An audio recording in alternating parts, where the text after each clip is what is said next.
Hello, lovely people, and welcome back to Improve Your English with Evelyn. I'm Evelyn, your favorite English teacher.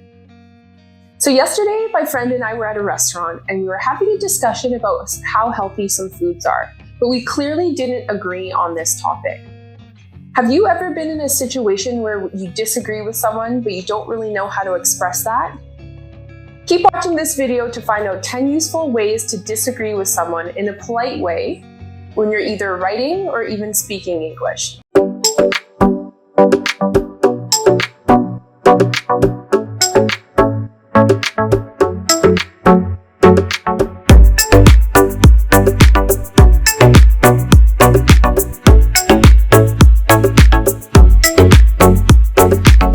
The first useful expression that you can use is to see eye to eye.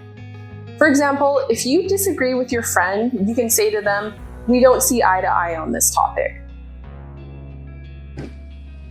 Another expression that you can use is, "I see what you're saying, but..." For example, if your friend says to you, "I think if you work longer hours and you make more money, you're going to be happier," you could say to them, "I see what you're saying, but in order to be happy, I think you need to pursue your interests and find something that you enjoy doing." Another useful expression that you can use is to say that something is beside the point.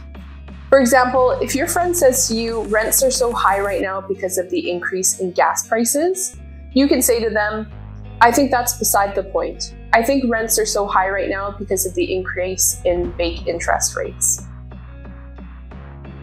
Now, what can you say when you partially agree with someone, or you want to tell them that there's another point that they should be considering? In this situation, you can say something like, "You might be right, but..." and then you give the alternative viewpoint. For example, if your friend says to you, "I think you can get an amazing job if you have a great education," you can say to them, "You might be right, but I think it's more important to have experience if you want to get a job." Another useful expression is to beg to differ.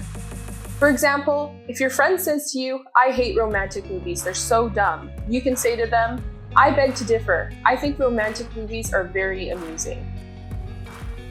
You can also say something like, "That's one way to look at it, but..." and then you give the alternative viewpoint.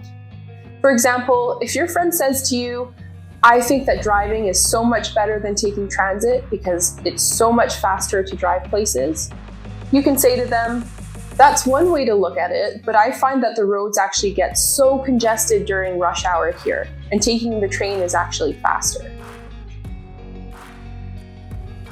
Now, if you want to disagree completely with something someone says, you can say something like, "I'm not convinced." For example, if your friend says to you, "I don't think eating a few donuts is unhealthy if you just eat them a few times a week," you could say to them, "I'm not convinced that eating foods like that are really high in fat and sugar are healthy for you." You can also use the expression, "That's a valid point, but..." and then you give your perspective. For example, if your friend says to you, "Listening to audiobooks is so much easier than reading books," you might say to them, "That's a valid point because when we're listening to audiobooks, we can multitask. But I think reading is actually easier because when I'm reading, I get less distracted." Now, when you want to disagree with someone who isn't acknowledging another perspective or a situation in which something might not necessarily be true, you can use the phrase, "not necessarily." For example, if your friend says something to you like, "I think all people who are super quiet in class are very shy," you could say to them, "Not necessarily. Maybe these people just take longer to work through their ideas, or maybe they prefer to write about their ideas instead of speaking about them." Lastly, you can use the expression, "I see where you're coming from, but..." and then you give your perspective. For example, if your friend says to you, "I think that all people should be allowed to smoke in public spaces," you could say to them, "I see where you're coming from, but I think it might actually be disruptive and actually harmful for people to be exposed to smoke all the time."